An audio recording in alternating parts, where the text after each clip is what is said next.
तो गाइस आज का जो चैप्टर है वो नया चैप्टर है पॉलिटिकल साइंस का 12th क्लास। काफी ज्यादा इंपॉर्टेंट होने वाला है और इसके जो टॉपिक है वो बार बार पूछे जाते हैं। चैप्टर का नाम क्या है? समकालीन दक्षिण एशिया। तीसरा चैप्टर है।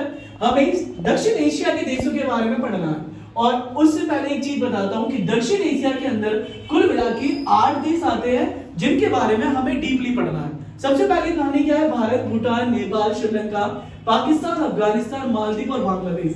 हमें जनरली इन देशों को पढ़ना है इस चैप्टर के अंदर कि किस देश के अंदर कैसी स्थिति थी, किस देश ने किस तरीके की फिलॉसफी अपनाई और किस तरीके से अपनी राजनीतिक स्थिति को ठीक किया।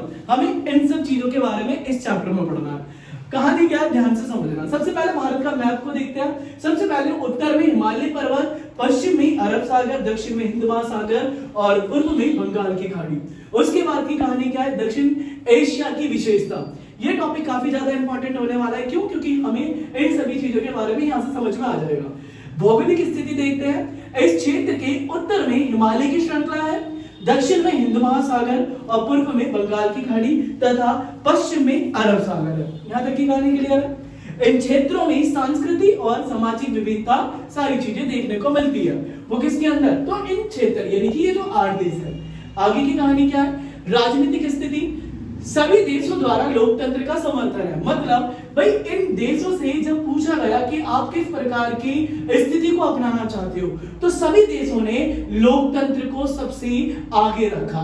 इनका मानना था यानी कि इन 8 देशों का मानना था कि लोकतंत्र को स्थापित किया जाना चाहिए ताकि देश की स्थिति ठीक हो सके। क्यों?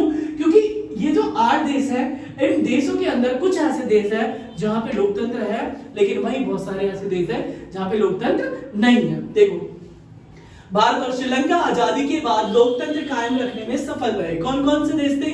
भारत और श्रीलंका। ये स्टार्टिंग से इन्होंने डेमोक्रेसी को बढ़ावा दिया है और लोकतंत्र को स्थापित किया है। ठीक है। पाकिस्तान और बांग्लादेश में लोकतंत्र और सैन्य दोनों तरह के शासन रहे हैं और वो आज भी देखने को मिलता है। नेपाल में 2006 तक संवैधानिक राजतंत्र था और फिर यहाँ पे लोकतंत्र आया जब वहां के लोगों ने बहुत ही ज्यादा क्या विरोध प्रदर्शन वगैरह करना स्टार्ट करा, तब जाके वहां पे लोकतंत्र आया। उससे पहले वहां पे राजतंत्र था। आगे की कहानी क्या है? मालदीव 1968 तक सल्तनत हुआ करता था और यहाँ पे भी आज के टाइम पे लोकतंत्र है क्योंकि यहाँ के लोगों ने भी क्या करना स्टार्ट कर दिया था? विरोध करना स्टार्ट कर दिया था। तो आगे के जो टॉपिक होने वाले हैं वो मैं आपको अगली वीडियो में दूंगा क्योंकि ये चैप्टर काफी ज्यादा इंपॉर्टेंट है। अपने आप में सीबीएसई का एक फेवरेट चैप्टर रहा है क्योंकि इनमें से काफी टॉपिक निकल के आते हैं। धन्यवाद। Thank you.